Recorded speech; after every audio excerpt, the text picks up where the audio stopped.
Swastiastu, Namo Buddhaya, Salam Kebajikan. Selamat datang di Freedom Talk. Saya Lintang sebagai host pada siang hari ini, dan ini ada beberapa narasumber saya. Saya Naja. Saya Jennifer. Saya Laras. Oke, jadi 2 minggu ke depan kan kalian bakal ada ujian sekolah kan ya. Terus persiapan kalian tuh apa aja buat ujian itu? Ya kayak baca-baca materi dari guru gitu, atau enggak kayak ngeringkas gitu loh dari kisi-kisinya. Terus mungkin buat healing gitu tuh kita nge-scroll TikTok atau enggak nge-scroll Reels Instagram gitu loh. Kalian kayak sekolahnya emang isinya apa aja, kayak candu banget gitu kayaknya. Kayak kalau kemarin sih yang lagi viral itu tuh ada yang rahim copot yang ada di podcastnya Raditya Dika itu loh, yang sama dokter Dian. Kayak aku sempet lihat juga dari apa sih FYP TikTok, tapi nggak sampai selesai. Itu gimana sih ceritanya, kok bisa sampai copot gitu? Kalau katanya dokternya sih itu karena nggak pakai dokter, jadi kayak dia lahirannya dari dukun beranak gitu. Oh iya, kayak kuno gitu ya. Iya, terus kan plasentanya tuh nyangkut gitu kan, terus ditarik. Gak lucu ya Ditarik sebenarnya. gitu, terus rahim-rahimnya tuh copot gitu loh. Terus gimana kalau udah copot gitu? Ya terus akhirnya tuh panggil dokter bedah gitu. Terus ajaibnya tuh ibunya tuh selamat. Kenapa boleh gitu guys? Oke.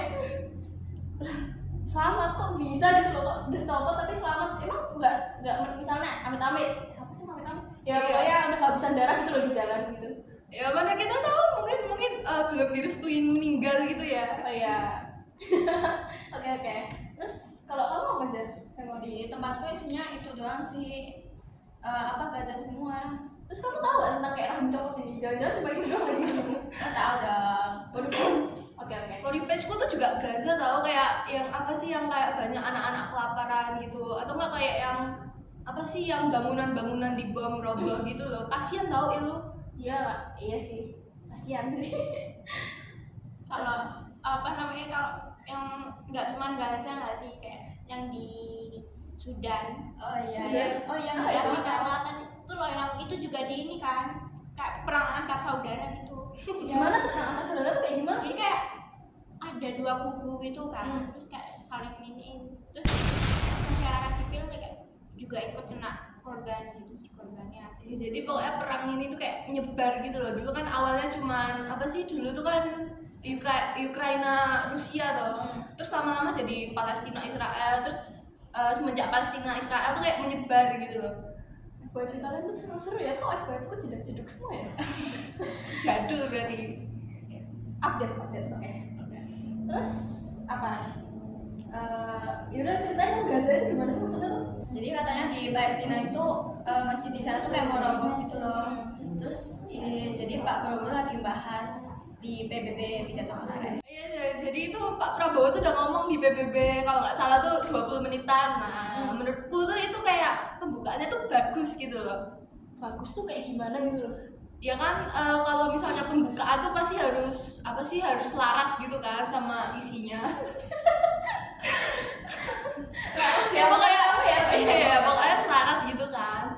Nah awalnya tuh beliau tuh ngomong kayak hak asasi manusia tuh penting gitu, terus kayak menekankan bahwa semua manusia tuh sama walaupun kayak memiliki perbedaan-perbedaan gitu lah. Menurut aku tuh kayak selaras gitu loh sama isinya yang tentang kemerdekaan Palestina yang berhubungan dengan hak asasi manusia. Jadi menurutku tuh bagus gitu loh.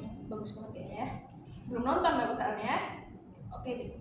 Terus Pak Prabowo juga ngomong kayak di abad 21 ini banyak tantangan, apalagi kemajuan teknologi kan. Terus apa sih usulan tentang solusi untuk menghadapi tantangan di abad ke-21 ini disampaikan oleh Pak Prabowo? Katanya belum nonton.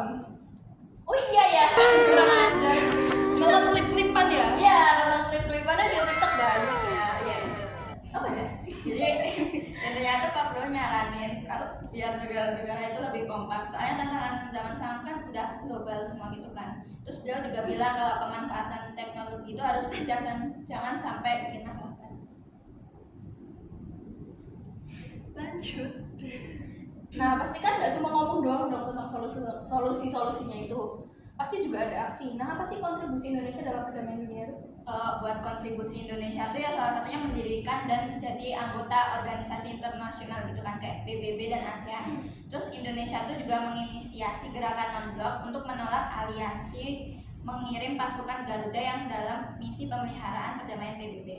Terus dia juga berperan sebagai mediator dalam berbagai konflik regional kayak di Kamboja yang melalui Jakarta Informal Meeting. Nah, kalau misalnya konflik Palestina Israel sendiri itu apa posisi Indonesia? Jadi Pak Prabowo itu mendukung apa sih namanya solusi dua negara atau yang biasanya itu disebut two state solution. Jadi beliau menekankan bahwa Palestina harus merdeka, tapi Israel itu juga harus bebas dari kejahatan gitu loh. Jadi kayak jangan diserang lagi Israel, jangan dibenci lah gitu. Tapi kok dia ngomong soal keamanan Israel kan harus penting gitu ya?